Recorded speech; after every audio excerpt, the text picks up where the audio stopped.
এটা সদায় 2016 চনৰ পৰা তেওঁ গোটেই অসমখনক দুখন দুনিয়াত বিভক্ত কৰা নাই জানো। এতিয়া এখন দুনিয়াৰ চাইজটো সৰু সৰু কৰি তেওঁ এনেকুৱা ধৰণৰ কথা কয়, ক'ৰবাত 22টা কয়, ক'ৰবাত 102টা কয়। সেইবিলাক ৰাইজে গুৰুত্ব নিদিয়ে। আমি সকলোকে লগত লৈ প্ৰত্যেক ভাষা ভাষী ধৰ্ম জাতি জনগোষ্ঠীৰ মানুহক বুকুৰ মাজত সোমোৱাই কংগ্ৰেছ দলে বিজেপিৰ বিৰুদ্ধে এই সংগ্ৰামত অৱতীৰ্ণ হৈছে। আমি একেলগে যুদ্ধত অৱতীৰ্ণ হোৱাৰ গোটেই আমি সকলো সাজু হৈছোঁ।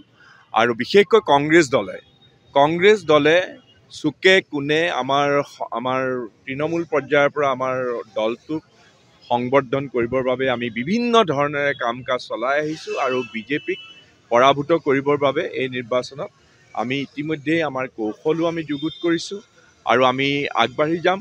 আৰু ইয়াত কোনো ধৰণৰ পিছ হুঁহকি অহাৰ কোনো প্ৰশ্নই উঠিব নোৱাৰে। বিজেপিৰ আমাৰ অসমৰ যিখন চৰকাৰ আছে, আটাইতকৈ ভাৰতবৰ্ষৰ ভিতৰত দুৰ্নীতিপৰায়ণ হিমন্ত বিশ্ব শৰ্মা অসমৰ মুখ্যমন্ত্ৰী। তেওঁ ভাৰতবৰ্ষৰ ভিতৰত আটাইতকৈ দুৰ্নীতিপৰায়ণ মুখ্যমন্ত্ৰী হিচাপে ইতিমধ্যেই সকলোৱে জানে, গোটেই ভাৰতবৰ্ষতো জানে আৰু অসমৰ চুকে কোণে গাঁৱে গাঁৱে ঘৰে ঘৰে জানে।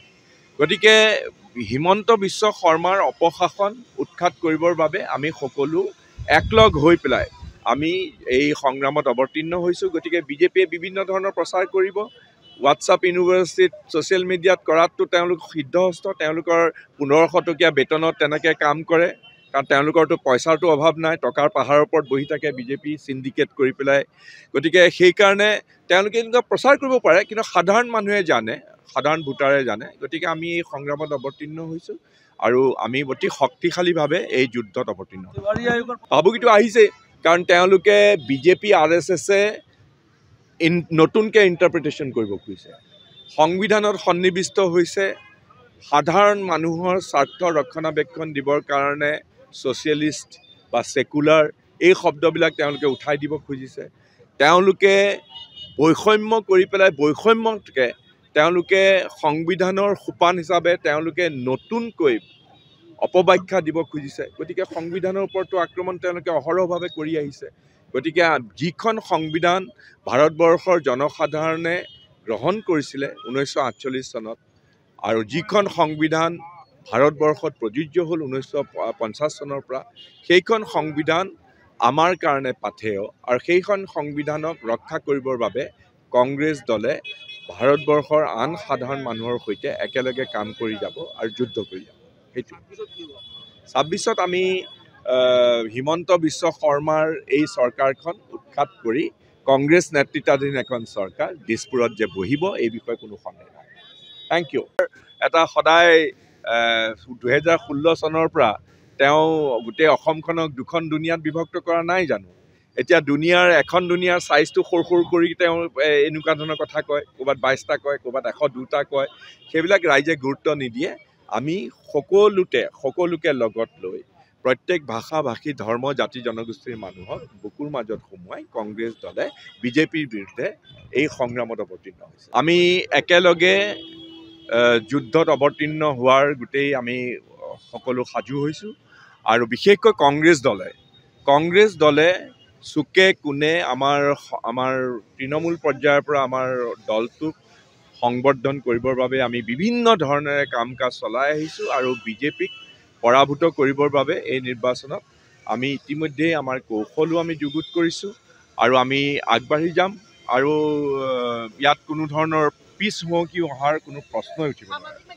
বিজেপিৰ আমাৰ অসমৰ যিখন চৰকাৰ আছে, আটাইতকৈ ভাৰতবৰ্ষৰ ভিতৰত দুৰ্নীতিপৰায়ণ হিমন্ত বিশ্ব শৰ্মা অসমৰ মুখ্যমন্ত্ৰী। তেওঁ ভাৰতবৰ্ষৰ ভিতৰত আটাইতকৈ দুৰ্নীতিপৰায়ণ মুখ্যমন্ত্ৰী হিচাপে ইতিমধ্যেই সকলোৱে জানে, গোটেই ভাৰতবৰ্ষতো জানে আৰু অসমৰ চুকে কোণে গাঁৱে গাঁৱে ঘৰে ঘৰে জানে।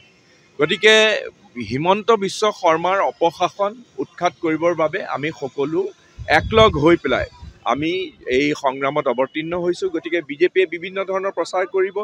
হোৱাটছআপ ইউনিভাৰ্চিটিত ছ'চিয়েল মিডিয়াত কৰাততো তেওঁলোক সিদ্ধহস্ত। তেওঁলোকৰ 1500 টকীয়া বেতনত তেনেকৈ কাম কৰে, কাৰণ তেওঁলোকৰতো পইচাৰতো অভাৱ নাই। টকাৰ পাহাৰৰ ওপৰত বহি থাকে বিজেপি চিণ্ডিকেট কৰি পেলাই।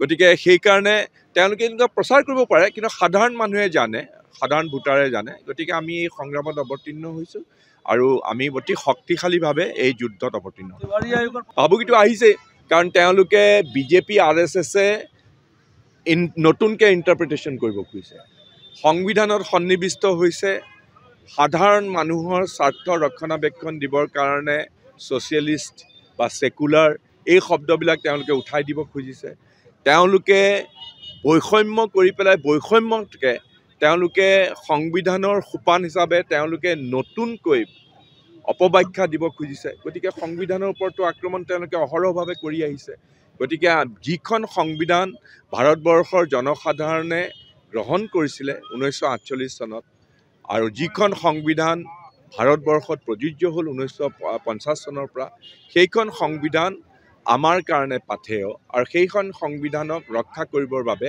কংগ্ৰেছ দলে ভাৰতবৰ্ষৰ আন সাধাৰণ মানুহৰ সৈতে একেলগে কাম কৰি যাব আৰু যুদ্ধ কৰি যাব সেইটো 26ত আমি হিমন্ত বিশ্ব শৰ্মাৰ এই চৰকাৰখন উৎখাত কৰি কংগ্ৰেছ নেতৃত্বাধীন এখন চৰকাৰ দিছপুৰত যে বহিব এই বিষয়ে কোনো সন্দেহ নাই থেংক ইউ